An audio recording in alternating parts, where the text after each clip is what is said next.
kulanti wacan oo wanaagsan saaxiibayaal meel kasta oo aad dunida ka joogtaan ku soo dhowaada wararka suuqa kala iibsiga ciyaartoyda oo aad nooga barateen inaan xilligan oo kale si toos ah idinkugu soo gudbino. Kooxda Chelsea ee ka dhisan magaalada London ayaa xiisaynaysa ciyaaryahanka xulka dalka Ireland ee kooxda Brighton Van Verkusen kaasi oo 19 jir ah, waxayna ku doonaysaa kooxdan Brighton inay xiddigaasi ku iibiso 100 milyan oo euro, laakiin kooxda Chelsea ayaa weli go'aan ka soo saarin qiimaha rasmiga ah ee xiddigani doonayso inay kaga qaadato kooxda Brighton, sida uu leeyahay wargeyska Evening Standard. Kooxda Manchester United ayaa waxaa la sheegayaa inay horumar ay ka samaysay ciyaaryahanka kooxda Ajax ee dalka Holland, ciyaaryahanka Brian Brobebe kaasi oo 22 jir ah, waxayna kooxda Man United la sheegay in kooxda Ajax ay ku qancisay in xiddigani doonayso inay ka qaadato, isla markaasina haatan waxaa la sheegayaa in heshiiska labada kooxood uu marayo meel gabagaba.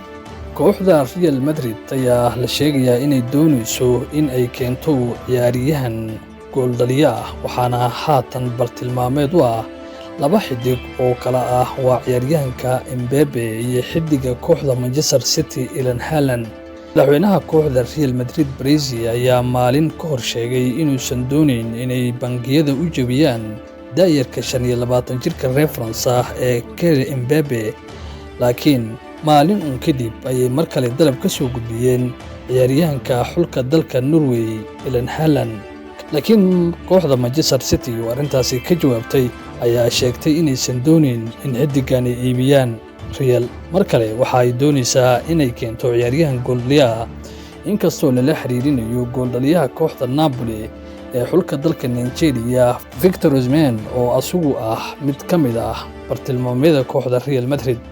Kooxda Arsenal iyo Everton ayaa mar kale ku kala kacay heshiiska ay ku doonayso Arsenal inay ku soo qaadato ciyaaryahanka qadka dhexe ee xulka dalka Belgium Anona, waxayna sheegtay kooxda Everton in xiddigan ay ku doonayso inay ku iibiso lacag 90 milyan oo euro. Inkastoo haatan Everton ay hoos uga soo dhacday, haddana kooxda Arsenal ayaa ilaa iminka aan doonayn in ay lacagta intaasi leeg ay bixiso, waxaana ay Arsenal sheegtay inay doonayso in lacag 55 milyan oo euro ay ku soo qaadato, laakiin Everton ayaa dalabkaasi ka aamustay. Kooxda Brentford ayaa sheegtay in ciyaaryahanka qadka dhexe ee xulka dalka Nigeria Frank Onyeka oo 26 jir ah ay doonayso kooxda Everton iyo Fulham, laakiin waxay sheegtay Brentford inaysan doonayn in ciyaaryahankani ay iibiyaan. Kooxda West Ham United ayaa ka gudbisay dalab ciyaaryahanka xulka dalka Mexico ninka la yiraahdo Santiago Jimenez oo 22 jir ah, waxayna doonaysaa in xiddigani ay lacag 30 milyan oo euro kaga soo qaadato kooxda Feyenoord. Hase yeeshee kooxdan reer Holland ayaa ilaa iminka aanan ka hadal dalabka ka soo yeeraya kooxdan ka dhisan magaalada London. Hammers waxay sheegtay in ciyaaryahankan ay aad ula dhaceen, isla markaasina waxaa haatan socda wadaxaajood ay doonayso in xiddigani saxiixiisa ay ku helaan. Kooxda ka dhisan magaalada London ayuu doonayaa tababare David Moyes inuu dib u habeyn ku sameeyo uu kooxda xoojiyo, maadaama ay haatan ka mid tahay kooxaha ugu wanaagsan ee horyaalka Premier League Ingiriiska. Hayeeshee Moyes waxa uu sheegay in xiddigani daayarka ah ay si aad ula dhaceen qaab ciyaareedkiisa. 22 jirkan ayaa soo jiitay indhaha kooxaha horyaalka dalka Holland. Kooxda Burnley ayaa dalab ka soo gudbisay xiddiga Fofana ee kooxda Chelsea, waxayna sheegeen in ciyaaryahankan ay kooxda Chelsea doonayaan inay bishan January ay kala saxiixdaan. 22 jirkan oo horey dalabyo uga helay horyaalka dalka Jarmalka